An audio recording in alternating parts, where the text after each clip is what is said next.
Hi, everyone. Welcome to another episode of Midnight Musings. My name is Ron Guth, and these are the things that keep me up at night. Most of the time, I do wow history videos on some sort of historical subject that is interesting and that hopefully will make you say wow. But these Midnight Musings are short little vlogs that where I basically just dump something out of my head that's been keeping me from going to sleep. So today I had lunch with a friend of mine who was a former college professor. He was chemical engineering. So we always have these really interesting, broad-ranging conversations. And in the middle of our lunch, his son came in, and his son is very interested in cryptocurrencies. So we got to talking about those. And he is interested in one called XRP, which is a very inexpensive one. I think it's relatively new. I just checked on it, and it's 71 cents a unit, but it's gone up like 137% in the last week. So he's speculating with this, and anyway, we got talking about cryptocurrencies and how he thinks they're the future, that cash will eventually be done away with, and I kind of agree with him there, and that blockchain technologies and cryptocurrencies will be used to conduct most transactions, especially once the governments and the banks adopt cryptocurrencies. It'll be game on. But it also brought up something, a memory of mine. A couple of years ago, I had actually built a mining rig to mine cryptocurrency. And basically, a mining rig is just a computer with high-end graphics cards that do these intense mathematical computations that are necessary to churn through the blockchain and find the piece of cryptocurrency that's on that special point in the blockchain. Now, you can mine in two ways. One as a solo miner or as a miner who belongs to a pool. Solo miners, if you're really, really lucky, you might stumble across a blockchain or a cryptocurrency right away, and then of course you're rich.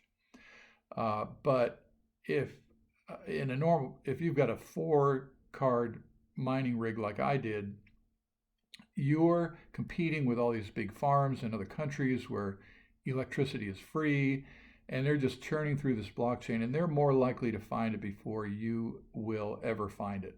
And the other thing about blockchain mining is that as more and more cryptocurrencies are found on that chain, it becomes more and more difficult and more time consuming to find the next coin on the blockchain. So you're at a real disadvantage if you're a single miner, a solo miner, and it might take you a year, if you're lucky, to find a coin on the blockchain. Now, if you're a pool miner, what you're doing is you're contributing your computing resources to a big pool. And once a coin is found, then you get a percentage of that based on the amount of computing power that you contributed. So a 4-card miner like I had didn't contribute very much, so I got a tiny, tiny piece of whatever was found. But it added up to about $75 to $100 a month. And I was getting tiny pieces of Bitcoins and tiny pieces of Ethereum. The problem is, as I mentioned earlier, these cards use a lot of energy. So at the end of the month, my electric bill went up about $75 to $100, which was exactly what I was making. So it was a break-even proposition. And after several months of that, just generating nothing, I said, well, I'm just going to tear the rig apart, going to quit mining. So I did. I sold the graphics cards for pretty much break even, and then I parted out the other pieces of the rig, like the power supply and the CPU to build other computers. And I ended up with this hard drive, a little solid state hard drive that contained my wallet that had the Ethereum and the Bitcoin in it. In our conversation today, he mentioned that Bitcoin was now $18,000 a unit. When I was mining, it was about 4,000 or 5,000. So I thought, well, maybe I've got some value on there. And the other issue with Bitcoin or cryptocurrencies back then was trying to convert it into US dollars was not necessarily difficult, but expensive. There were big fees for doing it. So I just let it sit. Well, I'm glad I did because now it's worth a lot more. Uh, so I looked up Bitcoin today. It's at $18,000 and it's up about 10% over the last week. The Ethereum that I had on there is now worth $609 a unit, which is up about 37%. And then, of course, I don't have any of the XRP that my friend's son mentioned, but that seems like a good speculative play, which is really what cryptocurrencies are. They're um, they're useful for some transactions, but generally people buy them to speculate, and they go up and down. It's like a roller coaster, but you can make a lot of money if you buy low and sell high. You can also lose a lot of money if you buy high and sell low.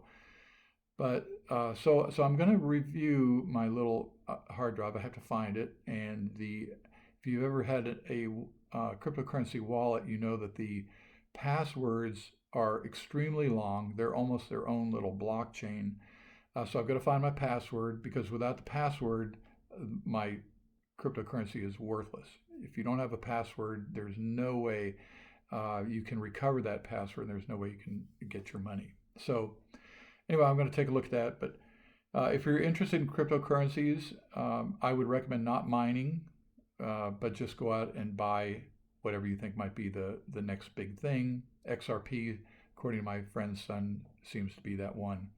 So thank you very much for watching this video. Thank you for allowing me to do a brain dump this late at night. I feel better. I think I can go to sleep now. And I am getting kind of tired. You can tell by these late night videos that I look a little weary at the end of the day. But so it's late. I'm going to go back to bed or go to bed. And we'll see you next time. Thanks so much. Bye-bye.